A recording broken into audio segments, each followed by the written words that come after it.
Washington और इस्लामाबाद के दरमियान मोहब्बतें जो है वो बढ़ती जा रही हैं और मोहब्बतें ऐसी हैं कि अब तो अमेरिका ने पाकिस्तान को हथियार ख़रीदने की भी इजाज़त जो है वो दे दी है, जो कि पहले वो अपने इत्तेहादी मुल्कों को दिया दिया करता था। लेकिन अब कल से एक नई खबर जो है वो गर्दिश करे, लेकिन हमारा जो पाकिस्तानी मीडिया है कल वो सिर्फ खैबर पख्तूनख्वा तक ही महदूद था, क्योंकि वहाँ पर एक सीएम को जो है वो ओहदे से हटाया गया। तो सारी खबरें जो है वो उस वक्त खैबर पख्तूनख्वा के अंदर जो है वो गर्दिश कर रही थी, तो लिहाजा इस पर किसी ने तवज्जो जो है वो नहीं दी। लेकिन अगर आप इन्हीं खबरों को देखना चाहते हो तो आप हमारे पड़ोस का जो गोदी मीडिया है वहाँ पे जाके आप सर्च कर सकते हैं कि आपको ऐसी खबरें वहाँ पे मिलेंगी कि वो इस वक्त किस तरह से चीखो पुकार कर रहा है कि आखिर पाकिस्तान को अमेरिका ने क्यों इजाज़त दी कि वो ये मिज़ाइल ख़रीदे। सिंपल सी बात है कि अगर ये मिज़ाइल अगर पाकिस्तान ख़रीदता है तो पाकिस्तान के पास जो F-16 है वो F-35 बन जाएगा। अब उसकी वजह ये है कि ये वो मिज़ाइल है जो कि F-35 के अंदर अमेरिका जो है वो लॉकहीड मार्टिन कंपनी जो है इसके अंदर लगा रही है, और इस रिथियन जो कंपनी है इनकी, जो कि ये टेक्नोलॉजी ये बनाती है, तो वो अब F-35 के अंदर ये वेरिएंट जो है वो लगा रही है एमरैम का जो मिज़ाइल है। अब उसके लिए अब पाकिस्तान को भी बाकायदा उन्होंने ये हथियार जो है वो मिज़ाइल वो फ़रोख्त करने की इजाज़त इस कंपनी को दे दी है। लेकिन अब सवाल ये है कि इस मिज़ाइल की अहमियत क्या है, क्योंकि हमारे पास पाकिस्तान में तो पहले ही हम PL-15 जो है वो यूज़ कर रहे हैं, जो कि चीन का चाइनीज़ कंपनी की तरफ से बनाया गया, और उसके नताइज भी हमने बाकायदा 2025 में मई के अंदर जो है वो देखे, जब पाक भारत कशीदगी जो है वो शुरू हुई। और शायद उसी को बुनियाद रखते हुए कहा भी जाता है, बहुत सारे जो माहिरीन हैं वो समझते भी हैं कि पाकिस्तान ने जो एक ट्रेंड सेट किया, उस ट्रेंड सेट करने के बाद अब दुनिया के अंदर जो है वो फ़िज़ा के ऊपर जो रेंज है मिज़ाइल की वो बढ़ाने पर कोशिशें जो है वो जारी हैं इस वक्त। क्योंकि पाकिस्तान ने जो मिज़ाइल इस्तेमाल किया था वो चीन का था, और चीन का मिज़ाइल इस्तेमाल करने के बाद यानी कि PL-15, उसके बाद वेस्टर्न कंट्री जो है वो इस टेक्नोलॉजी को अब मज़ीद दूर तक हासिल करना चाहते हैं कि इसकी मज़ीद रेंज जो है वो बढ़े। तो फ़िज़ा के अंदर अब ताकत जो है उसको ट्रेंड ऐसा सेट किया है पाकिस्तान ने कि अब दुनिया जो है वो इस तरफ जो है बढ़ती जा रही है। अब जैसा कि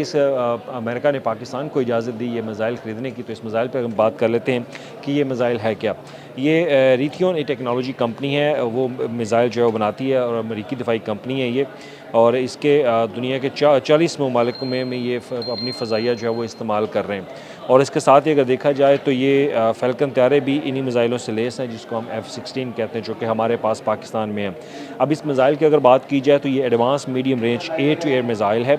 और इसका हदफ जो है वो बियॉन्ड विजुअल रेंज ये अपने हदफ को निशाना बना सकता है। और ये ऐसी बात है कि इसको टारगेट आपने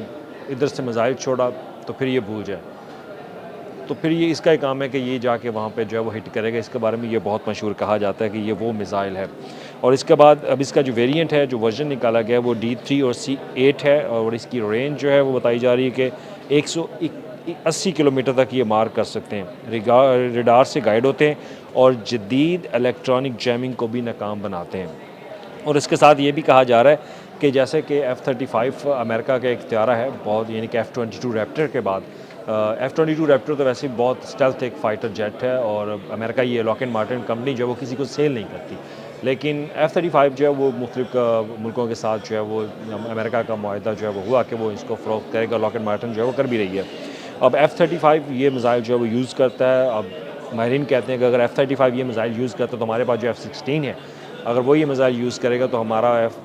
त्यारा जो है वो F-35 बन जाएगा। लेकिन ऐसा है तो नहीं, क्योंकि वो एक स्टेल्थ फ़ाइटर जेट है, और पाकिस्तान का हमारा F-16 वो स्टेल्थ फ़ाइटर जेट अभी तक नहीं है। उसका वर्जन जो है वो डिफरेंट है, उसकी उसका जो वेरिएंट है वो अभी डिफरेंट है। तो उसमें अब ये कहा जा रहा है कि अब पाकिस्तान के लिए इसकी अहमियत जो है वो क्या। अब मिज़ाइल की रेंज तो मैंने आपको बता दी कि मिज़ाइल की रेंज क्या, और पाकिस्तान के लिए इसकी अहमियत ये है कि पाकिस्तान ने 2006 के अंदर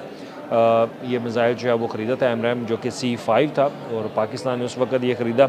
और ये वही मिज़ाइल था जिस पर इंडिया की तरफ से चीखें भी मारी गई। खैर पाकिस्तानी गवर्नमेंट ने तो इसको ऑन नहीं किया कि पाकिस्तान ने 2019 में अपना F-16 त्यारा को इस्तेमाल किया होगा, लेकिन भारत की तरफ से ये दावा किया जाता था कि पाकिस्तान ने जो अभिनंदन का त्यारा गिराया था वो F-16 के ही इस्तेमाल से ही गिराया था, और यही एमरैम जो है वो यूज़ किया गया था। अब इसका जो D3 वेरिएंट है वो कहा यह जा रहा है कि ये बहुत ताकतवर वेरिएंट है, लेकिन इसका अगर PL-15 से मुआवजा किया जाए तो उसमें कुछ चीज़ों का फ़र्क है, क्योंकि उसकी रेंज बहुत ज़्यादा है PL-15 की। उसकी तो 300 किलोमीटर तक जो है वो रेंज बताई जाती है कि वो बियॉन्ड द विजुअल जो है वो मार कर सकता है। और उसके बाद इसकी ज़्यादा रफ्तार है, ज़्यादा रेंज है और ज़्यादा दुरुस्त निशाना है और हथियारों की सलाहियत कई गुना बढ़ जाएगी। और F-16 के माहिरीन भी जो यही बताते हैं कि पाकिस्तान में अगर ये मिसाइल अगर यूज़ करना शुरू कर दिया F-16 के अंदर, तो हमारा F-16 जो है F-35 के मुकाबले में हो सकता है और ख़ित्ते में हमारा जो फ़िज़ाई तवाज़ुन है वो उसमें मज़ीद वाज़ह फ़र्क आएगा और मज़ीद मज़बूत जो है वो होगा। अब इसमें बात ये भी जब हम ये बात करते हैं कि अमेरिका आखिर पाकिस्तान को ये इख्तियार जो है क्यों फ़रोख्त करना चाहता है, तो उसमें अमेरिका की नीयत क्या, वो क्या चाहता है उसके अंदर। तो उसमें अगर बात की जाए तो सियासी हवाले से तो बात एतमाद की भी है और बात ये भी है कि हमारी जो गर्मजोशी है वाशिंगटन और इस्लामाबाद के दरमियान वो दिन ब दिन बढ़ती जा रही है। और उसकी वजह हम फिर से भारत का शुक्रिया अदा करते हैं कि मोदी सरकार का शुक्रिया अदा करते हैं कि उन्हीं का शुक्रिया कि जिनकी वजह से हम अमेरिका के जो है वो इतना करीब आए। पूरी दुनिया ने जो है वो हमें माना, क्योंकि वो जंग जो है वो हम जीत चुके थे और जंग में जीतने के बाद अमेरिका की जो डिप्लोमेसी है वो हमारे लिए बहुत थोड़ी सी उसमें नरमी आई। लेकिन कुछ माहिरीन ये कहते हैं कि अमेरिका का हमेशा फ़ैसला ये होता है कि कुछ लो और कुछ दो वाला, और इसमें कोई शक नहीं है कि वो कुछ ले और दे वाली बात ज़रूर करते हैं कि अगर उन्होंने कुछ पाकिस्तान को देना तो वो कुछ लेना भी पड़ेगा उनसे। तो ख़ैर वो एक इंटरनेशनल जो हमारा नेशनल लेवल के ऊपर जो हमारे मुआहदे हैं वो तो होंगे, लाज़मी होंगे, इसमें कोई शक नहीं है। उसमें सरमायाकारी के हवाले से भी है और सरमायाकारी के साथ-साथ हमारे जो मादनियाती ज़खायर हैं उसके ऊपर भी अमेरिका जो है वो सरमायाकारी करना चाहता है। अगर इस पर सरमायाकारी की जाती है तो हमारे लिए बहुत सारे रोज़गार के मौके भी पैदा होंगे, apart from the other things के हमारे लिए अच्छे सरमायाकारी अगर आती है तो उसका हमारे मुल्क की जो मुआशी सूरत-ए-हाल है वो बेहतर हो सकती है। लेकिन इसमें कुछ ऐसे भी हैं, इसमें ये भी कहा जाता है कि अगर ये फ़ैसला हो जाता है, क्योंकि अभी तक ISPR की तरफ से इसके ऊपर कोई वेरिफ़िकेशन तस्दीक तो नहीं की गई कि आया पाकिस्तान ये मिसाइल ख़रीदने जा रहा है या नहीं, लेकिन अमेरिका की तरफ से बाकायदा ये इजाज़त जो है वो दी जाती है कि पाकिस्तान जो है वो आइंदा मुस्तक़बिल में ये मिसाइल जो है वो ख़रीद सकता है। ख़ैर एनी हाउ देखना ये है कि इस पर अब क्या पाकिस्तान क्या फ़ैसला करता है। अब इस फ़ैसले से ख़ित्ते पर क्या असरात होंगे। अभी सुबह ही मैं एक वीडियो देख रहा था, तो वीडियो में मुझे पता चला कि जनाब गोदी मीडिया जो है वो चीखो पुकार करना शुरू हो गया कि आया अमेरिका ने पाकिस्तान को क्यों इजाज़त दी कि वो ये मिसाइल ख़रीदे। हालाँकि भारत की कोशिश है, वो तो अमेरिका की तरफ से पाकिस्तान के ऊपर सैंक्शन लगवाना चाहता है, लेकिन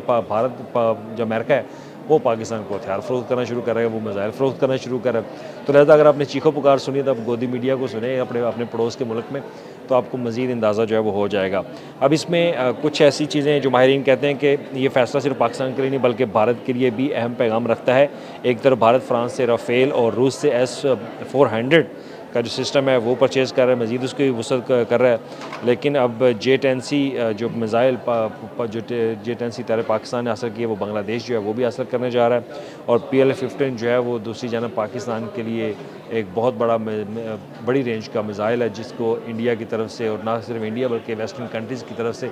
बड़े हैरानकुन तौर पे देखा गया जब पाकिस्तान ने इंडिया के राफ़ेल्स को और दीगर तैयारों को जो है वो इस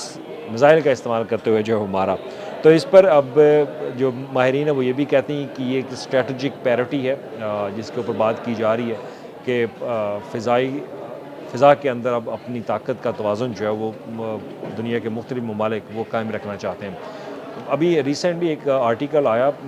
इसमें आर्टिकल में ये था कि अब स्पेस के ऊपर मेरे ख्याल आप तक ये इन्फॉर्मेशन पहुंची होगी। अब स्पेस के ऊपर जो है वो वार हेड कंट्रोल करने की कोशिश जो है वो की जा रही है और इसमें चाइना, अमेरिका, रशिया जो है वो बढ़ चढ़ कर हिस्सा जो है वो ले रहे हैं कि आइंदा से फ़िज़ा के ऊपर जो है वो कंट्रोल किया जाएगा। इस पर एक अलग से स्टोरी की जा सकती है। आए रोज़ आप देखते होंगे कि GPS इतना स्लो क्यों होता है, और उसकी एक वजह ये कि अब स्पेस से हर चीज़ को कंट्रोल किया जा रहा है। लेकिन इसमें अब सवाल ये है कि अगर पाकिस्तान के साथ ही क्यों ये मुआहिदा जो है वो होने जा रहा है या पाकिस्तान को फ़रोख्त करने जा रहा है, तो इसमें कुछ ऐसी चीज़ें भी हैं जो कि मल्टी अलाइंस हैं, जो कि मल्टी अलाइंस पॉलिसी की तरफ जो है वो बढ़ती हैं। ऐसा माहिरीन भी कहते हैं कि अगर ये फ़ैसला होता है तो इससे आने वाले मुस्तकबिल में हो सकता है कि पाकिस्तान और अमेरिका के दरमियान जो रिश्ता जो ताल्लुकात हैं मज़ीद बढ़े, लेकिन हमारे एक दो भाई मुल्क भी है चीन, तो उसमें कहीं कोई गैप जो है वो ना आ जाए। इसमें कुछ ये भी चीज़ें आती हैं, क्योंकि जब हम अमेरिका के करीब जाते हैं तो चाइना जो है वो अपने आप को एक डिस्टेंस फ़ील करना जो है वो शुरू कर देता है। तो लिहाजा हमें उधर भी कदम जमा के रखने और चीन के साथ भी कदम जमा के रखना, क्योंकि चीन ने बेल्ट एंड रोड के अंदर हमारे ऊपर बहुत ज़्यादा इन्वेस्टमेंट जो है वो की हुई है, और लिहाजा जो मई के अंदर हमारी जो जंग हुई, जंग में भी उन्होंने बहुत अच्छा जो है वो किरदार अदा किया। अगर वो किरदार आप सुनना चाहते हैं तो वो भी आप इंडियन गोदी मीडिया से सुने, वो कैसे चीख चीख कर जो है बनाता है। लेकिन सिंपल सी बात है कि अगर PLN-50 और एमराम 120 का अगर इसका तकाबली जायज़ा लिया जाए तो PLN-50 बहुत आगे है, उसकी रेंज बहुत आगे है, वो बहुत अच्छा मिसाइल है इसकी निस्बत एमराम 120 या D3 या D5 की निस्बत उससे बहुत बेहतर मिसाइल है, क्योंकि माहिरीन ये समझते हैं कि उसकी रेंज जो है वो बहुत ज़्यादा है और कि उसकी रफ्तार बहुत ज़्यादा है और उसकी एक्यूरेसी जो है वो बहुत ज़्यादा है। और इसके अलावा वो मिसाइल PLN-50 ऐसा है कि जो पायलट जहाज़ के अंदर बैठकर अगर उसने एक जगह पे निशाना लगा भी दिया तो वो निशाना उसी वक्त रास्ते में ही उसका चेंज कर सकता है,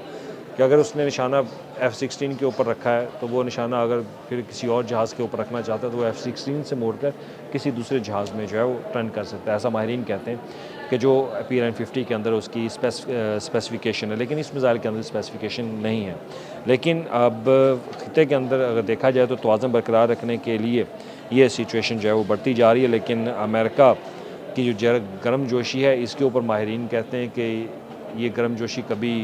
नेगेटिव मनफी असरात भी पैदा करती है और कभी मुस्बत असरात भी, लेकिन ये तो आने वाला वक्त ही बताएगा। लेकिन एक ख़बर यही थी कि अमेरिका जो है पाकिस्तान को मिसाइल फ़रोख्त करना चाहता है, अब पाकिस्तान की हुकूमत जो है इस पर फ़ैसला करेगी। और ये बात भी उस वक्त आई जब भारत की तरफ से एक दफ़ा फिर से लफ्ज़ी गोलाबारी जो है वो की जा रही है सरहद पार से। उनके जो वज़ीर आज़म हैं मिस्टर मोदी साहब और उनके वज़ीर दफ़ा और उनके आर्मी चीफ़ बारहा ये इल्ज़ाम लगा रहे हैं कि और पाकिस्तान के ऊपर लफ्ज़ी गोलाबारी जो है उन्होंने शुरू कर दी है और लगता भी है कि खित्ते के अंदर एक बार फिर जो है वो जंग शुरू होगी, लेकिन ये तो आने वाला वक्त बताएगा। लेकिन इस खबर से अब मज़ीद हालात जो हैं वो अब देश के मुल्क में ख़राब हो चुके हैं, क्योंकि वहाँ अगर गोदी मीडिया देखें तो आपको अंदाज़ा होगा कि वो किस तरह से इस खबर को चीख चीख कर पुकारे कि अमेरिका आखिर पाकिस्तान कितना करीब क्यों जा रहा है।